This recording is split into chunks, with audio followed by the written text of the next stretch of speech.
Hello， 大家好，这一期跟大家分享一下焦点合成，或者说叫景深合成的拍摄加后期的方法。本来是想把它放在后面的珠宝拍摄的教学里面一起分享的，不过那样视频会有点冗长，所以我就把它单拿出来一期，先跟大家分享一下焦点合成的方法。这个也是在产品摄影或者说微距摄影里面必须要用到的一个必备的技巧。当你拍照的时候，你的焦点对焦在主体上面，背景稍微就会虚掉了。如果你对焦在背景上面呢，那它的前景又会虚掉了。即便你把光圈开到最大，它多多少少还是会模糊一点的。也就是说，我在画面中分别对于前后关系不同的物体分别对焦，然后把多张拍摄的对焦清晰的那一部分合成到一张照片里边，这样我们的整个照片都是清晰的照片了。好，我们看一下具体我们需要怎么做呢？大家看，我现在布置了一个拍摄的环境。好，下面是一个 candle 和一个手表。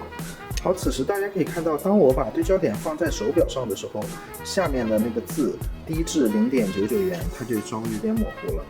当我把对焦点放在低至 0.99 元上面，表盘又模糊了。所以我现在就是需要多拍几张。然后大家看，现在它有几个平面呀？手表是一个平面 ，Candle 这个上面是一个平面 ，Candle 下面的保护壳又是一个面，然后这个表带也可以说是一个面吧。所以我就决定对焦4次去拍摄，然后把它合成。在这里我要分享第二个拍摄方式，不过第二种拍摄方式很可能只适用于尼康用户，因为我自己用的是尼康 D780，至于佳能或者索尼有没有，我不是特别确定。在照片拍摄菜单里边，这里有一个焦距变化拍摄，其实它就是相机自动化的去移动焦点，从最模糊到最清晰，分别去拍摄。像这里，比方说我设置100张拍摄，然后呢，焦距不长，这里有一个建议是4，我查了一下说明书，说明书的建议也是给到5以内，这样的焦点变化才不会特别大。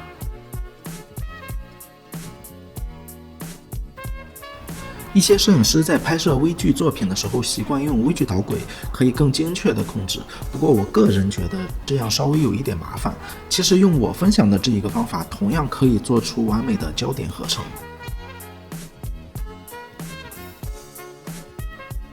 现在我们进入后期阶段，看我们如何把拍摄的多张照片合成到一张清晰的照片。在这里我推荐2种方法，第一种是比较常用的，就是我们打开 PS， 点击文件、脚本，将文件载入堆栈，点击浏览，我们把拍摄的照片拖进来，在这里勾选尝试自动对齐，点击确定。好，现在进来之后，大家会发现这有4张照片，分别是不同的清晰焦点区域。我现在把这4张全选，然后点击编辑里边的自动混合图层，这里选堆叠图像，勾选无缝色调和颜色就可以了，点击确定。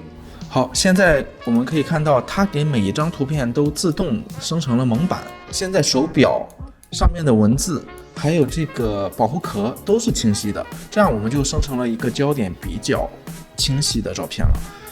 但是呢，我在这里其实更加给大家推荐另一个软件，专门的去做焦点合成的。为什么要推荐它呢？因为其实我们今天展示的这一个案例，它相对容易一些，所以拍摄起来 PS 识别的难度小。但是经常有一些照片，如果你的场景很复杂，它经常会出现一些问题。还记得吗？我刚才说我用尼康相机的焦点合成的方式拍摄了100张照片。好。看到第一张照片是我们说了对焦对在最近的最清晰的位置，我们往后走，快速播放。好，能看到吗？焦点逐渐的模糊，逐渐的清晰。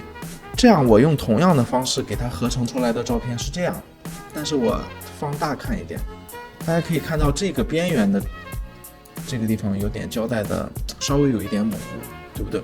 这样的话你就需要再去用蒙版去擦除，有一些麻烦。所以我推荐一个专业的焦点合成软件，叫 Helicon Focus。 它是怎么做的呢？然后我们点击文件，打开文件，我们把我们拍摄的所有的照片都拖进来之后呢，我们在这里全部选中然后点击方法 B 景深图，这些不用动，直接点渲染，而且它渲染的速度非常快。好，现在已经生成了。我们看到左边这个好多地方还是模糊的，但是到了右边，它已经完全变成了清晰的图。